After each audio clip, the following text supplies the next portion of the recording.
Bernie Sanders campaigning away. Does this look like a guy who's slowing down or about to sort of hang up his political hat here? Not quite. In South Dakota, railing against the establishment, and including in that establishment Hillary Clinton, on the heels of his calling her a disaster. In fact, he did, said that she's beholden to the very financial interests he wants to cut ties to, political and otherwise. Clinton superdelegate, New York Democratic Congressman Steve Israel. What do you think of that, Congressman, that he's not dialing this back, that if anything he's going full throttle? Well, look, that's his obligation, Neil. You know, he said that in a fundraising email. I'll tell you, I was the chairman of the Democratic Congressional Campaign Committee for 4 years. I used to write emails like that because anybody on either side of the aisle, when you're raising money through those emails, you tend to be dramatic, you tend to be intense, and a Bernie Sanders email saying that Hillary Clinton would be a wonderful nominee and the next president probably wouldn't raise a lot of money for Bernie Sanders. What counts is this: she still has nearly 3 million more popular votes than he does.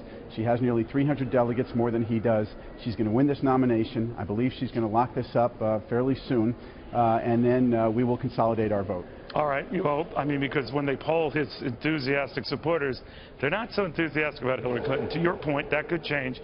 But there's a lot of ill will from a lot of Sanders folks, including Bernie Sanders' wife, Jane, who was with me just last week, saying, you know, it is kind of a stacked system here, and there is a bias, I'm paraphrasing here, about Debbie Wasserman Schultz's treatment of our complaints when it comes to a system that seems to favor Hillary Clinton, and not just the superdelegates, but the apportionment of delegates even after a conventional win in New Hampshire, where he won by a landslide and had to end up splitting the delegates. They say it's happened time and again, and they're ticked, Congressman. How would you bring them back into the fold? How would you, since Debbie Wasserman Schultz probably could use some counseling on people skills here, how would you get them back in the fold?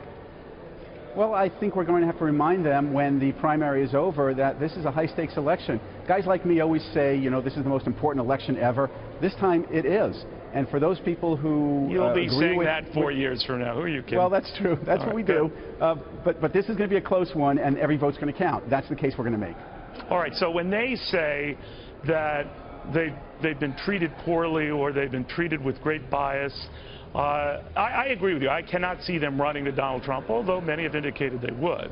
But they might sit it out, and they're about the only ones who account for any enthusiasm Democrats have seen. Are you worried that maybe unintentionally, maybe intentionally, the Democratic Party leadership is botching this?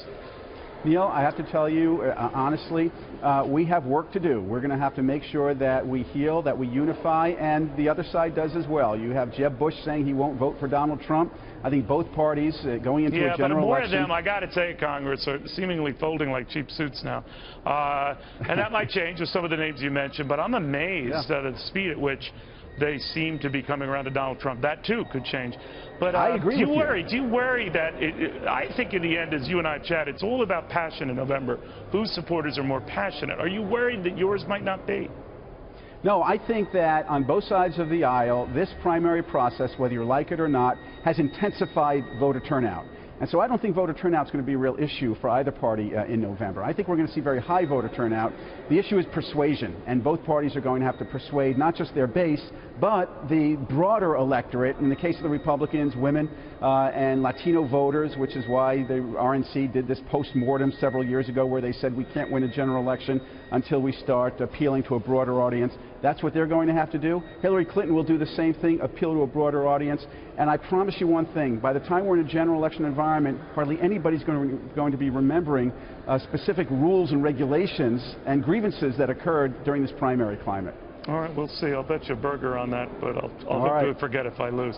All right, Congressman, always good having you. Thank you very much. Thank you, Neil.